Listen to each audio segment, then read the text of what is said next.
അപ്പോൾ hello guys, ഞാൻ എന്തിനാന്ന് വെച്ചാൽ നമ്മുടെ ക്യാബിൻ്റെ കാര്യങ്ങൾ ഒന്നും കൂടി ഞാൻ റിപ്പീറ്റ് ചെയ്യുന്നതാണ്. നമ്മൾ ഇംഗ്ലീഷ് ടെസ്റ്റ് പാസ്സാവാൻ അത്ര വലിയ ബുദ്ധിമുട്ട് എന്ന് പറയാനില്ല. ജസ്റ്റ് ഒരു ഇംഗ്ലീഷ് ബേസിക് വായിക്കാൻ അറിഞ്ഞാൽ മതി. പിന്നെയുള്ള കാര്യങ്ങൾ വരുന്നതെന്ന് വെച്ചാൽ അത് കഴിഞ്ഞ് കഴിഞ്ഞാൽ നമുക്ക് മെഡിക്കൽ വരും. മെഡിക്കൽ കഴിഞ്ഞിട്ട് പിറ്റേ ദിവസം എമറൈസ് എഴുതി കിട്ടും. പിറ്റേ ദിവസമല്ല, ഒരു 2-3 days കഴിഞ്ഞിട്ട് എമറൈസ് എഴുതി കിട്ടും. അത് കഴിഞ്ഞിട്ട് പിന്നെ വരുന്നത് നമുക്ക് മോക്ക് ടെസ്റ്റാണ്. മോക്ക് ടെസ്റ്റിന് വേണ്ടിയിട്ട് ഇവിടെ RTA അടുത്തുള്ള ഒന്നിക്കൽ അവർ മാക്സിമം ദുബായിൽ ചെയ്യാൻ സാധ്യതയില്ല. കുറച്ച് ഔട്ട് സൈഡിൽ അജ്മാൻ സൈഡിലെല്ലാം പോയിട്ടായിരിക്കും ചെയ്യാൻ കാരണം. എന്നാലും പെട്ടെന്ന് നമുക്ക് ഇവിടുത്തെ സ്ട്രിക്റ്റ് അവിടെ ഇല്ല.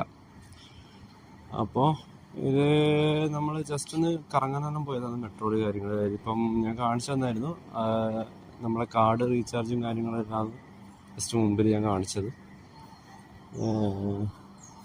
ഇത് നമ്മളെ മെട്രോ എവിടെയാണെന്ന് വെച്ചാൽ ബുർജ് ഖലീഫ ജസ്റ്റ് കാണാൻ വേണ്ടിയിട്ടുള്ള ഒരു ഈവനിങ്, അതായത് നമ്മൾ ഇംഗ്ലീഷ് ടെസ്റ്റ് കഴിഞ്ഞിട്ടുണ്ടായിരുന്നു. ഇംഗ്ലീഷ് ടെസ്റ്റ് കഴിഞ്ഞിട്ട് നേരെ അങ്ങോട്ടേക്ക് പോയതാണ് കാര്യങ്ങളൊക്കെ. ഇംഗ്ലീഷ് ടെസ്റ്റിൻ്റെ ഉള്ളിലേക്ക് നമുക്ക് വീഡിയോ കാര്യങ്ങളും എടുക്കാനുള്ളൊരു ഇതുണ്ടായിട്ടില്ല. ഫസ്റ്റ് ടൈം ഇംഗ്ലീഷ് ടെസ്റ്റ് ചെയ്താൽ പോകുന്നത് അതെല്ലാം കൊണ്ട്. ഇത് ബുർജ് ഖലീഫിൻ്റെ അവിടെ ഇറങ്ങിക്കഴിഞ്ഞാൽ, മെട്രോ സ്റ്റേഷനിൽ ഇറങ്ങിക്കഴിഞ്ഞാലുള്ള ഡയറക്റ്റ് ദുബായ് മാളിലോട്ട് നടന്നു കഴിഞ്ഞാൽ നമുക്ക് ആ ഒരു വ്യൂവും കാര്യങ്ങളും കിട്ടില്ല. അവിടുന്ന് നേരെ മെട്രോയിൽ എടുക്കുന്നത് ദുബായ് മാളിലേക്കുള്ള വേ ഉണ്ട്. പക്ഷേ ആ വേ പോകുന്നതിനും കാട്ടി നിങ്ങൾക്ക് ബെറ്റർ പുറത്തോട്ട് നടന്ന് ബുർജ് ഖലീഫിൻ്റെ ആ പാർക്കും കാര്യങ്ങളെല്ലാം കണ്ട് പിന്നെ നമ്മളെ വാട്ടർ ഷോ കാര്യങ്ങളെല്ലാം കാണാൻ വേണ്ടിയിട്ടുള്ള അത് ഹാഫ് ആൻ അവർ കഴിഞ്ഞിട്ടാണ് ഉണ്ടാവുക ഈവനിങ്.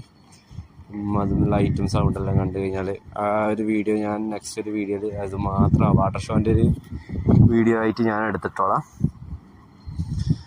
കണ്ടോ, ഇതാണ് ഈ വ്യൂ കിട്ടണ്ടെങ്കിൽ നിങ്ങൾക്ക് എന്തായാലും ദുബായ് മാളിലൂടെ പോയാൽ. പക്ഷേ വാട്ടർ ഷോ കാണണ്ടെങ്കിൽ ദുബായ് മാളിൻ്റെ മുകളിൽ സെക്കൻഡ് ഫ്ലോറിൽ നിന്ന് വാട്ടർ ഷോ കണ്ടു കഴിഞ്ഞാൽ കുറച്ചുകൂടി നല്ലൊരു വീഡിയോ കിട്ടും നിങ്ങൾക്ക്.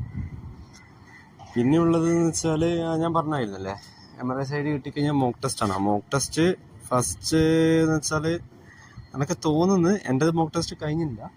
50ൽ 43 ആറ്റം ഫസ്റ്റ് മോക്ക് ടെസ്റ്റിൽ വേണം. പിന്നെ തിയറി ടെസ്റ്റ് വരുന്നതിൽ 40ൽ 30 മാർക്സും വേണം. അത് കിട്ടിക്കഴിഞ്ഞാൽ ബാക്കിയുള്ള ട്രെയിനിങ് കാര്യങ്ങളും റോഡ് ടെസ്റ്റും അതെല്ലാം ആയിട്ട് അങ്ങ് പോയിക്കോളും. അപ്പം എൻ്റേത് മെഡിക്കൽ കഴിഞ്ഞില്ല, ഇംഗ്ലീഷ് ടെസ്റ്റ് കഴിഞ്ഞിട്ട് ഞാനിങ്ങനെ നിൽക്കുന്നതാണ്. അപ്പം അത്രയേ ഉള്ളൂ ആ കാര്യങ്ങളെല്ലാം. പിന്നൊരു കാര്യം, നിങ്ങളെ വിചാരിക്കണ്ട ഇപ്പം 7 പേരാണെങ്കിൽ 7 പേരൊപ്പരം വന്ന് ആ 7 പേരിനെ പിന്നെയും